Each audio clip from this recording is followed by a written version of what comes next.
श्री स्वामी समर्थ.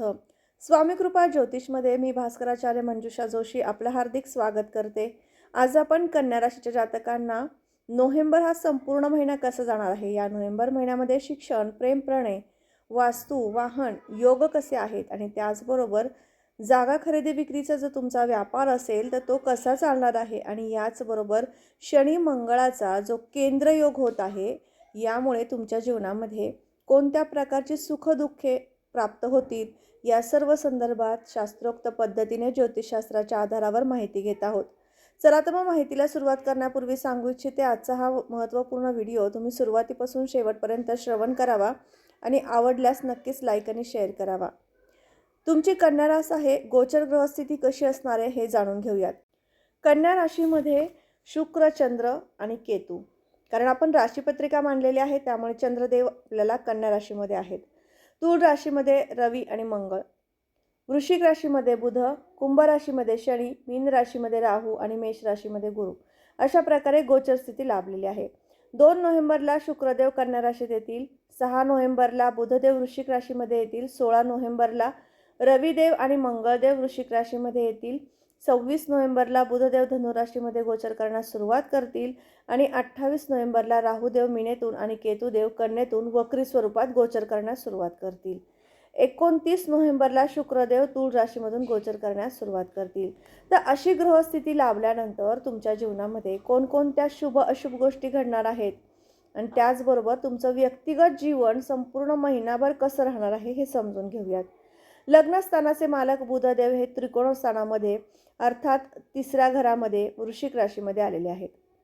त्रिकभाव हे परिश्रम पराक्रम स्थान म्हणून ओळखलं जातं. या स्थानामध्ये कीर्ती प्रसिद्धी योग सुद्धा पाहिले जातात.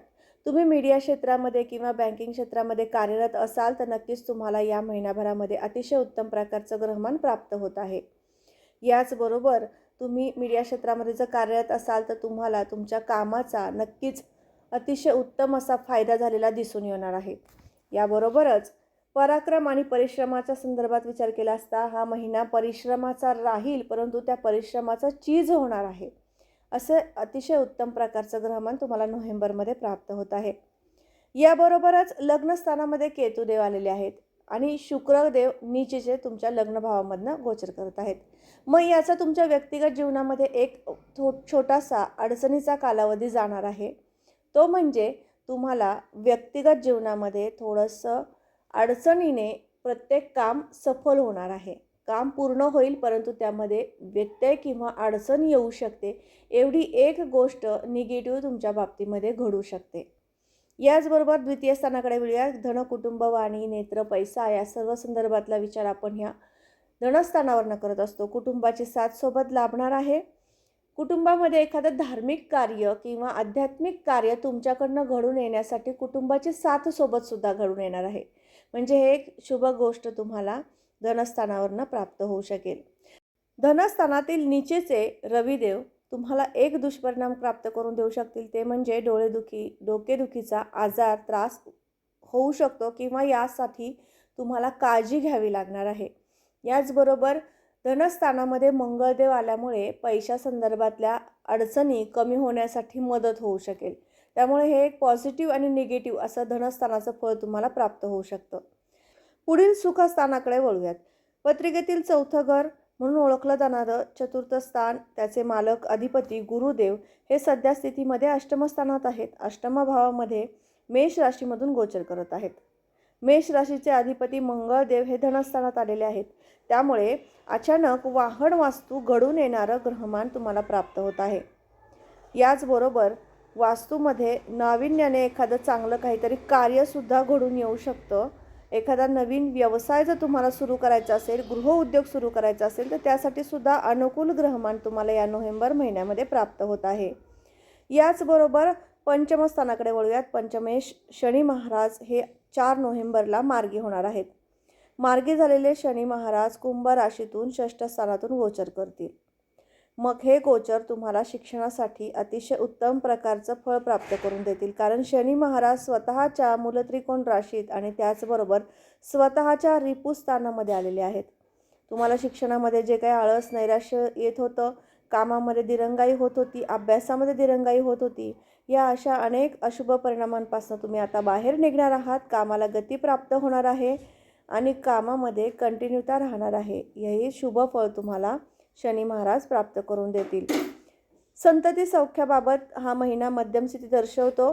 प्रेम प्रणय या संदर्भात हा महिना थोड्याफार प्रमाणामध्ये अडचणी किंवा त्रास निर्माण करून देणारं ग्रहमान प्राप्त करून देतो. याचं कारण म्हणजे मंगळदेव जेव्हा तुमच्या राशीपत्रिकेतील तृतीय स्थानात येतील त्यावेळेस तुम्हाला नक्कीच हे अशुभ परिणाम प्राप्त करून देतील. अर्थात पहिला पंधरवडा तुम्हाला तुमच्या प्रेमसंबंधामध्ये अतिशय उत्तम प्रकारचा जाणार आहे, परंतु दुसऱ्या पंधरवड्यामध्ये तुम्हाला थोड्याफार प्रमाणामध्ये अडचणी दिसून येणार आहेत.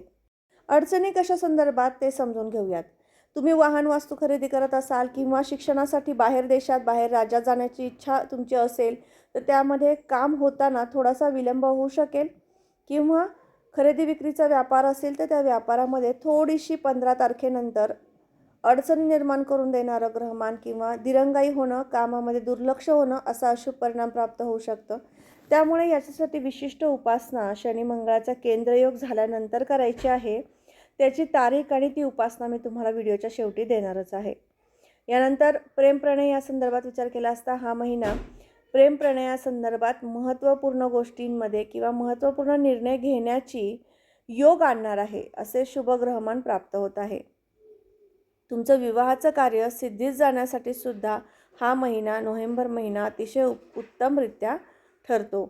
याचबरोबर षष्ठ स्थानाकडे वळूयात. रोगहित शत्रूंचा तुम्हाला या महिन्यात त्रास होणार आहे का हे पाहूयात.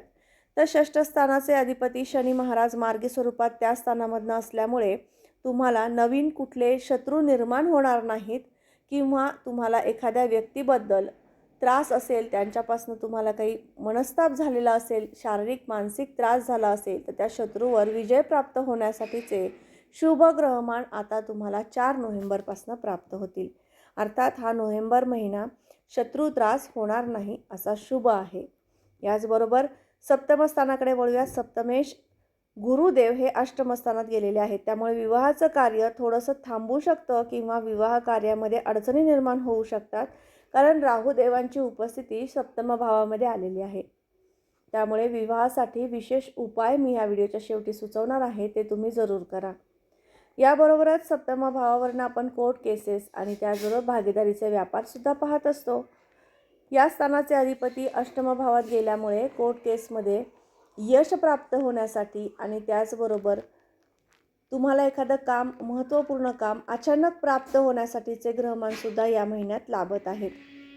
याचबरोबर नवम स्थानाकडे वळूयात, भाग्यस्थानाकडे वळूयात. भाग्येश शुक्रदेव लग्नस्थानामध्ये विराजमान आहेत. लग्नस्थानामध्ये निचीचे शुक्रदेव तुम्हाला काही अंशी आळस निर्माण करून देतील किंवा एखाद्या कामामध्ये विलंब निर्माण करून देतील, परंतु त्यांचं निगेटिव्ह फळ फार मोठ्या प्रमाणात मिळणार नाही, कारण पापग्रहाने युक्त शुक्रदेव नीचेचे असल्यामुळे तुम्हाला शुभ परिणाम प्राप्त करून देतील, अशुभ परिणाम कमी करतील. एखादा भाग्योदय होण्यासारखं गोष्ट तुमच्या जीवनामध्ये घडून आणतील. एक शुभ फळ 24 नोव्हेंबरपर्यंत प्राप्त होऊ शकतं. याचबरोबर परदेशात किंवा परराज्यात जाण्याचे योग सुद्धा तुम्हाला या महिन्याच्या 24 नोव्हेंबरपर्यंत प्राप्त होऊ शकतील. फिराव्यात जाण्याचे योग येतील. तीर्थयात्रा, धार्मिक पर्यटन स्थळांना भेट देण्याचा सुद्धा योग येणार आहे.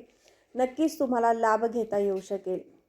पुढील स्थानाकडे वळूयात. पत्रिकेतील 10वं घर कर्मस्थान, यावरून आपण नोकरी, उद्योग, व्यवसाय या सर्व संदर्भात विचार करत असतो.